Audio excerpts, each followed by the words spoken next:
How's she going, boys? Mike here. Welcome back to Grampy's Workshop. I'm so glad you dropped in today. What a day we got here today. Beautiful sun. Oh, it's nice. And we finished putting the irrigation system in Nanny's garden the other day, as you can see. So the project that we have lined up for today in the workshop is we're going to put the outside water on. So we're going to head down to the lake, go in the boathouse there and get the pump set up and see if we can get some water running so that whenever we need the irrigation, we'll have water to put in it. In our camp we have a bored well, so we have water, like well water. It's good, tastes really good too. We're lucky that way, knock on wood, to have good water. But in the summertime we pump water out of the lake and we distribute it around the yard for watering gardens mainly. You could drink it, but we've never had it tested, and it's got a brown color to it. It just doesn't look good. It's sitting in your glass at the table and it's kind of a brown murky color. No, you don't want to drink that. But anyways, that's neither here nor there. The point I'm trying to make is, down in the boathouse I have a pump set up down there where I can pump from the lake, or under the boathouse I have a crock that's about a hand dug well that's about 5 feet deep, and I lined it with concrete crocks, so I can pump out of that well if I want, or I have a line right out into the lake so I can pump from the lake. What we do sometimes is I'll switch, like this time of year, if it's getting too frosty at night, there might be danger of the line freezing where it goes into the lake. So I'll just pump out of the crock that's beneath the boathouse, and the water never freezes in there, and nor does the pump. So anyways, that's kind of a long introduction to what I'm going to do here. I'm going to put water in. So I've got several outlets around the property. So we're going to start off by going down to the boathouse and toss the foot valve in the lake and get the pump running from the lake. So here's the foot valve for the line that's outside the boathouse that goes into the lake, right down there. And I have a hand valve on the end of this, and that's just to help drain this line when I take the valve out of the lake in the fall. So I'm going to close that off because I don't want this line to drain this time. I'm going to let this rope go off of here. And then what I do is I just take this line. Now this line is totally empty, but I'm going to throw it out into the lake. Alright, so that line's in. So now what we do is we come over to the boathouse. Okay, so here in the boathouse, the pump is located under this little cubby that I built here. So we lift this top up to get access to it. Alright, so in where the well is, here's my pump, as dark as it is in here. Here's my pump, and I've got a T mounted right here. So this one, right now you see this valve is turned on, so I pump out of the cisterns or the crocks that's down below. So I'll shut that valve off. I have a valve here that shut off, that goes out to the suction line that comes from the lake. And I also have a petcock here so that I can drain that line in the fall, but I'm going to close that valve right now because I don't want to drain that. I want to charge this line with water. The pump is pressured, like I keep power on the pump all year, all winter long. So I'm going to slowly crack this valve. The pump will start and it'll try to draw water up this suction line, and I'm hoping to use the water coming from the well crock to prime that. So normally I just shut the line off to the well crock, open this one slowly, and it will prime. But sometimes I need to take this one and that comes from the crock and open that a little so I'll still get water from the crock to keep my pump primed as it creates suction in this line. It's kind of complicated, but sometimes it works.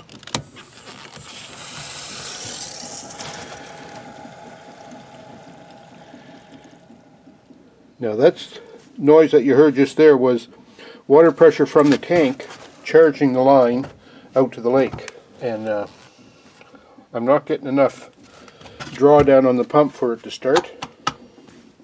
So I have a solution to that problem too, because the outlet of the pump comes here through this shut-off valve that shuts all the water off in the whole system. And then this comes up to here that goes to an outside line, or this line then goes down underground having a hard time keeping it in frame, goes underground up to the camp. So that valve is shut off right now. So I'm trying to pump now from the lake line, but throttling this cistern line to keep the pump primed. So there, just picked it up.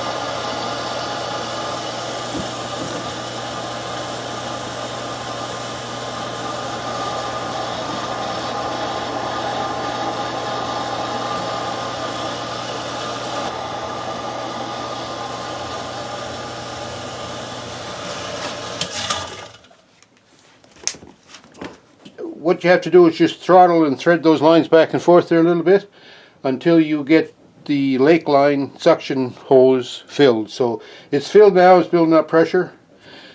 So I don't know whether you can see that or not, but the suction line is now underwater. See it right there by the shore, right there. So what I'll do later is I'll get a stick or something and push that down into the lake so that it'll be well underwater even when the lake goes down, because the lake is super high right now. So here we are back at the pump. So I'm going to open this valve down here, and that's the one that feeds up to the lake house, up to the camp. So that's open fully. Yes. And I don't hear water flowing, so that's good. So we'll go back up here and open these valves one at a time. Okay. We'll turn this on and see what happens.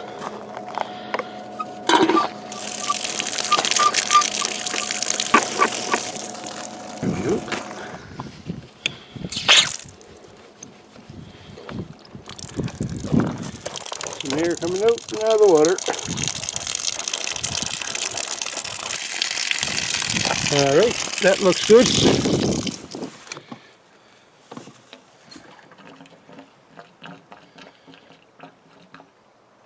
I hear it coming.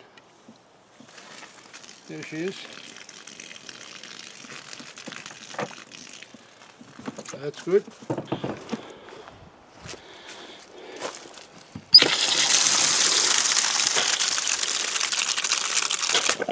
Oh, little burp. Some brown water coming out, but now she's running good. Oh, some more air. Perfect.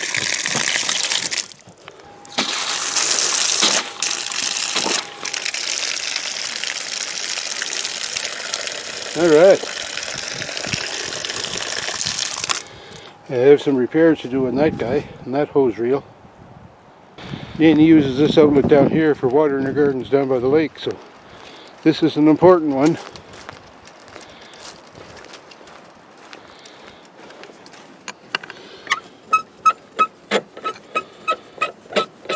Nothing. Okay, put that on the to-do list. There's no leaks or anything around those lines. I built up some good pressure. And by George, I think we've got her. The only thing left to do, really, is to push the suction line to the lake, out further into the lake. And I think maybe I'll do that right now. I'll get a paddle here, or a hockey stick or something, and push that out. Alright, so I just pushed the foot valve out into the lake a little further.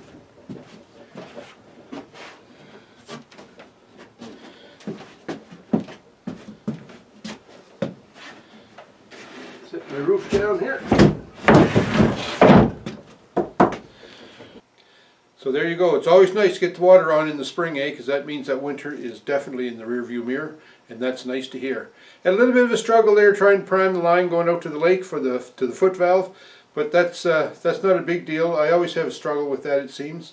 I thought my system that I had down there with the valving was going to be the ideal solution, but it's not. So anyways, we live with it. That's the way she goes. Anyways, I hope you liked this video about getting the water on. We're ready now for irrigation in the garden, or when Nanny starts to do her flower beds.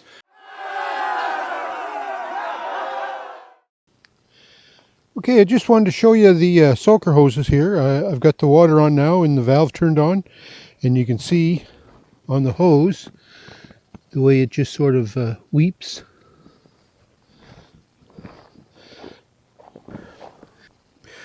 But here's one here, the corner one.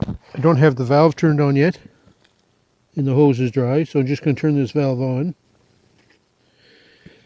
and it starts to soak. So it's a great way to water the flower beds. And the other good thing about having these the irrigation system like this now, with these shut-off valves, you can shut the water off to individual beds. So I like that part too. Should have water to wet those plants down and get those beds started off on the right foot. If you're new to the channel, I'm so glad you dropped by. It's so nice to have new visitors come to the channel. I love it. And don't forget, thumbs up me and leave some comments. Tell me who you are, where you're from. That's always nice to hear. And for my regular viewers, thanks a million for all your support. I can't believe all the support you give me.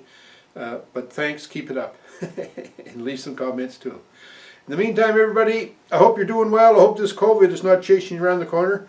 Man, it's getting some bad again, eh? We just went under severe restrictions here in Nova Scotia, and you know, it's starting to cramp your style. So we got to stay strong so we can beat this thing. So hang in there. In the meantime, everyone, take care. We'll talk to you.